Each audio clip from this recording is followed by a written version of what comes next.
ایک بار سرکار بغداد حضور سیدنا غوث پاک رضی اللہ تعالی عنہ دریا کی طرف تشریف لے گئے۔ وہاں ایک 90 سال کی بڑھیا کو دیکھا جو زار و قطار رو رہی تھی۔ ایک مرید نے بارگاہ غوثیت میں عرض کیا، مرشدی، اس ضعیفہ کا اکلوتا خوبرو بیٹا تھا، بیچاری نے اس کی شادی رچائی، دولہا نکاح کر کے دلہن کو اسی دریا میں کشتی کے ذریعے اپنے گھر لا رہا تھا کہ کشتی الٹ گئی اور دولہا دلہن سمیت ساری بارات ڈوب گئی۔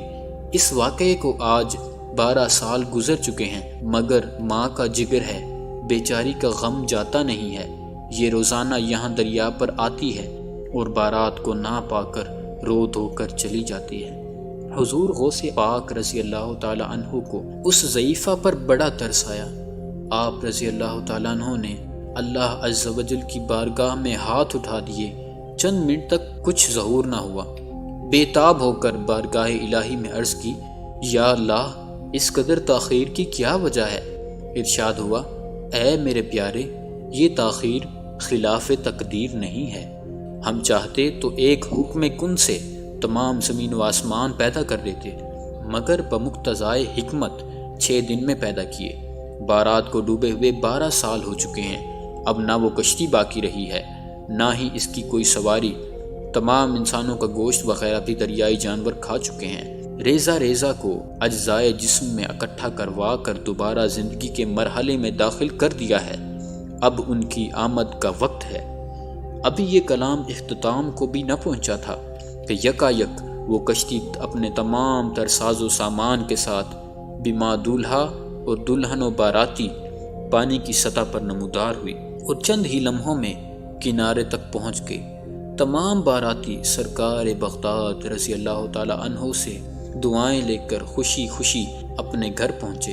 اس کرامت کو سن کر بے شمار کفار نے آ کر سیدنا غوث العظم رضی اللہ تعالی عنہ کے دست حق پرست پر اسلام قبول کیا۔ وہ وقت بھی آیا جب اللہ نے آپ کو وہ بلند مقام عطا فرمایا کہ حضرت غوث پاک رضی اللہ تعالی عنہ نے ایک مجلس میں عراق کے اکثر مشائخ کرام اور سب حضرات کے سامنے واعظ و نصیحت فرماتے ہوئے ارشاد فرمایا، قدمی ہاذہ علی رقبۃ کل ولی اللہ، میرا یہ قدم ہر ولی اللہ کی گردن پر ہے۔ یہ سن کر حضرت سیدنا شیخ علی بن الہیتی رحمۃ اللہ علیہ اٹھے اور منبر شریف کے پاس جا کر آپ رحمۃ اللہ علیہ کا قدم مبارک اپنی گردن پر رکھ لیا۔ بعد میں تمام حاضرین نے اپنی گردنیں جھکائیں۔ جس وقت حضور غوث پاک رضی اللہ تعالی عنہ نے بغداد میں ارشاد فرمایا تو اس وقت خواجہ غریب نواز سید معین الدین چشتی اجمیری رحمۃ اللہ علیہ اپنی جوانی کے دنوں میں ملک خراسان کے دامن کوہ میں عبادت کرتے تھے۔ وہاں بغداد شریف میں ارشاد ہوتا ہے اور یہاں غریب نواز اپنا سر جھکاتے اور اتنا جھکاتے ہیں کہ سر مبارک زمین تک پہنچ جاتا ہے اور فرماتے ہیں، آپ کے دونوں قدم مبارک میرے سر پر ہیں اور بلکہ میری آنکھوں پر ہیں۔ اسی طرح تمام اولیاء اللہ نے آپ کے اس حکم پر اپنی گردنیں جھکائیں۔ شیخ خلیفہ رحمۃ اللہ علیہ نے سرور کائنات، فخر موجودات، باعث تخلیق کائنات صلی اللہ علیہ وآلہ وسلم کو خواب میں دیکھا اور عرض کیا کہ حضرت شیخ عبد القادر جیلانی نے قدمی ہاذہ علی رقبۃ کل ولی اللہ کا اعلان فرمایا ہے۔ تو سرکار دو عالم صلی اللہ علیہ وآلہ وسلم نے ارشاد فرمایا، عبد القادر نے سچ کہا ہے، اور کیوں نہ کہتے جبکہ وہ قطب زمانہ اور میری زیر نگرانی ہے۔ حضور سیدنا غوث اعظم فرماتے ہیں، تمہارا ظاہر و باطن میرے سامنے آئینے کی طرح ہے۔ اگر شریعت کی روک میری زبان پر نہ ہوتی تو میں تم کو بتاتا کہ کیا کھاتے ہو اور کیا پیتے ہو اور کیا جمع رکھتے ہو۔ آپ نے فرمایا کہ میرا کوئی مرید بغیر توبہ کیے نہیں مرے گا۔ اگر میرا مرید مغرب میں ہوا اور میں مشرق میں ہوا، اگر میرے مرید کا صدر کھل گیا تو میں اس کے صدر کی پردہ پوشی کروں گا۔ ایک مرتبہ کچھ لوگ آپ کی خدمت میں حاضر ہوئے اور کہا کہ حضور والا، اگر کوئی شخص آپ سے بیعت تو نہ کرے مگر آپ کا ارادت مند رہے اور اپنی نسبت کا اظہار آپ سے کرے تو کیا وہ آپ کے مریدین میں شمار ہوگا اور ان کی فضیلتوں میں شریک ہوگا کہ نہیں؟ تو آپ نے فرمایا جس شخص نے اپنے آپ کو میری طرف منسوب کیا اور میرے ارادت مندوں کے حلقے میں شامل ہو گیا تو انشاءاللہ اللہ تعالیٰ اس کو قبول فرمائے گا اور اس پر رحمت نازل فرمائے گا۔ اگرچہ اس شخص کا یہ طریقہ مکروہ ہے، مگر ایسا شخص میرے اصحاب اور مریدین میں سے ہے، اور میرے پروردگار نے اپنے فضل و کرم سے وعدہ فرمایا ہے کہ میرے تمام اصحاب اہل مذہب میرے طریقے پر چلنے والوں اور مجھ سے محبت کرنے والوں کو جنت میں جگہ عطا فرمائے گا۔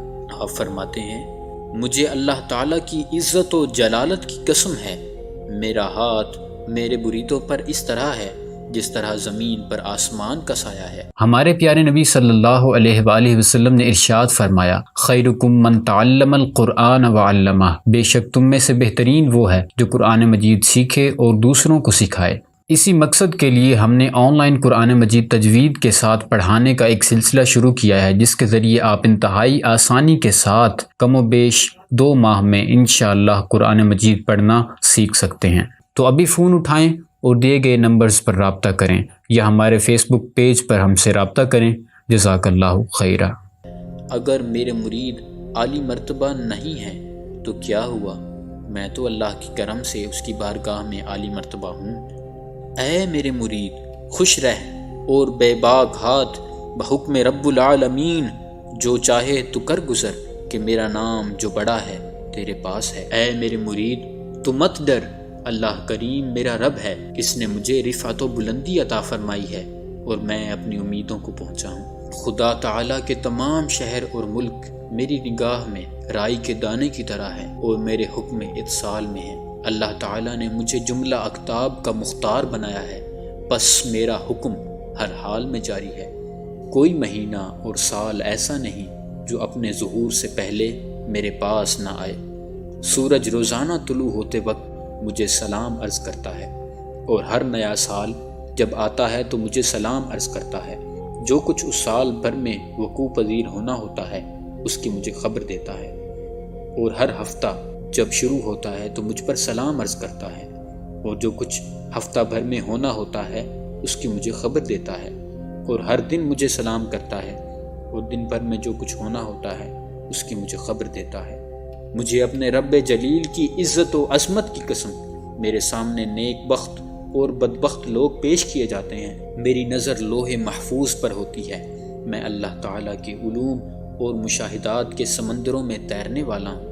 میں زمین میں تم پر اللہ تعالیٰ کی حجت ہوں، رسول پاک صلی اللہ علیہ وآلہ وسلم کا نائب ہوں اور زمین پر ان کا وارث ہوں۔ قیامت تک میرے مریدوں، محبوں اور دوستوں میں سے جو کوئی ٹھوکر کھائے گا میں اس کا ہاتھ پکڑ کر اس کو سہارا دوں گا۔ مجھے اپنے رب کی عزت و جلال کی قسم میرے قدم میرے رب کے سامنے برابر رکے رہیں گے یہاں تک کہ میں اور میرے مرید جنت میں نہ چلے جائیں۔ حضرت محبوب سبحانی غوث سمدانی شہباز لامکانی قدس اللہ سرہ النورانی، توحید خالص، اطاعت رسول مقبول صلی اللہ علیہ وآلہ وسلم، اقامت دین مبین اور احیاء اسلام کے عظیم علمبردار تھے۔ حضرت کے ابتدائی دور میں طرح طرح کے فتنوں کا سیلاب تھا۔ اگر ایک طرف فسق و فجور، بدعات اور منکرات کا زور تھا تو دوسری طرف اعتزال الحاد اور زندقہ کا بازار گرم تھا، لیکن آپ نے ان سب کا مقابلہ کرتے ہوئے عمر بھر مخلوق خدا کو شریعت مطہرہ کی تعلیم سے روشناس کرایا۔ ایک خلق کثیر آپ کے علم و عرفان سے بھرپور ملفوظات و ارشادات سے سرور کون و مکان، شہنشاہ دو جہاں، سیاح لا مکان، مالک زمین و آسمان، خدا کے محبوب، دانائے غیوب، احمد مجتبی، حضرت محمد مصطفیٰ صلی اللہ علیہ وآلہ وسلم کی دلدادہ اور عاشق ہو گئی۔ آپ نے فرمایا ہمیشہ رسول کریم صلی اللہ علیہ وآلہ وسلم کے مبارک نقش قدم پر چلو، کیونکہ قرآن مجید میں ارشاد ہوتا ہے قُلْ إِن كُنتُمْ تُحِبُّونَ اللَّهَ فَاتَّبِعُونِي يُحْبِبْكُمُ اللَّهُ۔ لہذا کتاب اللہ اور سنت رسول صلی اللہ علیہ وآلہ وسلم کا دامن کسی حال میں نہ چھوڑنا، نماز پنجگانہ کو پابندی سے ادا کرنا اور اپنی ہر نماز اس خشوع و خضوع کے ساتھ ادا کرو کہ گویا یہ تمہاری زندگی کی آخری نماز ہے۔ روزہ دار کو چاہیے کہ اپنے روزے کو مکروہات سے بچائے رکھے۔ انسان کو چاہیے کہ تمام ان کاموں اور اشیاء سے احتراز کرے جن سے شریعت مصطفی نے منع فرمایا ہے۔ جو شے انسان کو خدا تعالیٰ کی یاد سے غافل رکھے وہ دنیا ہے۔ انسان کو چاہیے کہ وہ دنیا کو دل سے نکال کر ہاتھ میں رکھے، تو پھر وہ اس کو دھوکہ نہ دے سکے گی۔ سچائی اور راست بازی اختیار کرو۔ اگر یہ دونوں صفتیں نہ ہوتیں تو کسی شخص کو بھی قرب الہی حاصل نہ ہوتا۔ آپ رضی اللہ تعالیٰ عنہ 561 ہجری کو بیمار ہوئے اور علالت کے دوران آپ کے صاحبزادہ حضرت سیدی شیخ عبد الوہاب رحمۃ اللہ علیہ نے آپ کی خدمت عالیہ میں حاضر ہو کر یہ عرض کیا، حضور والا مجھے کچھ وصیتیں ارشاد فرمائیے جن پر آپ کے انتقال کے بعد عمل کروں۔ تو آپ نے فرمایا، اے برخوردار، اللہ کے تقوی کو اپنے اوپر لازم کر لو، اللہ کے سوا کسی سے خوف نہ کرو، توحید کو لازم پکڑ لو۔ جب دل اللہ تعالیٰ کے ساتھ درست ہو جائے تو اس سے کوئی چیز خالی نہیں رہتی اور اس کے احاطہ علم سے کوئی چیز باہر نہیں نکلتی۔ میرے پاس سے ہٹ جاؤ، بے شک تمہارے علاوہ بھی میرے پاس کچھ اور حضرات تشریف لائے ہوئے ہیں، ان کے لیے جگہ فراخ کر دو اور ان کے ساتھ ادب سے پیش آؤ اور جگہ کو تنگ نہ کرو۔ آپ ملائکہ کی جماعت اور ارواح مقربین کے آنے پر ان کو سلام کا جواب بار بار دے رہے تھے اور فرما رہے تھے، بسم اللہ آؤ۔ آپ بار بار اپنا ہاتھ مبارک اٹھاتے اور ان کو دراز فرماتے اور زبان مبارک سے فرماتے تھے، وعلیکم السلام ورحمۃ اللہ وبرکاتہ۔ بعض اوقات آپ فرماتے، توبہ کرو اور صف میں شامل ہو جاؤ، اور بعض اوقات آپ یہ بھی فرماتے، نرمی کرو۔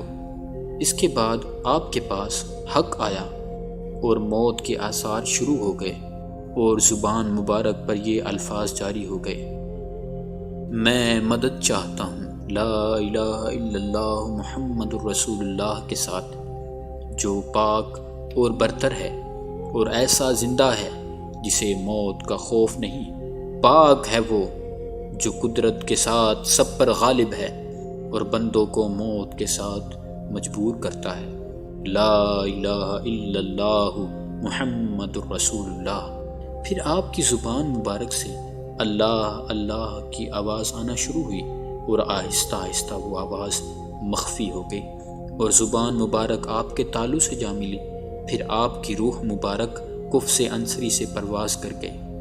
آپ کی اولاد کثرت تعداد میں تھی، جن میں سے زیادہ مشہور یہ ہیں: سیدنا شیخ عبد الوہاب، سیدنا شیخ عیسیٰ، سیدنا شیخ عبد العزیز، سیدنا شیخ عبد الجبار، سیدنا شیخ عبد الرزاق، سیدنا شیخ محمد، سیدنا شیخ عبداللہ، سیدنا شیخ یحییٰ، سیدنا شیخ موسیٰ، سیدنا شیخ ابراہیم۔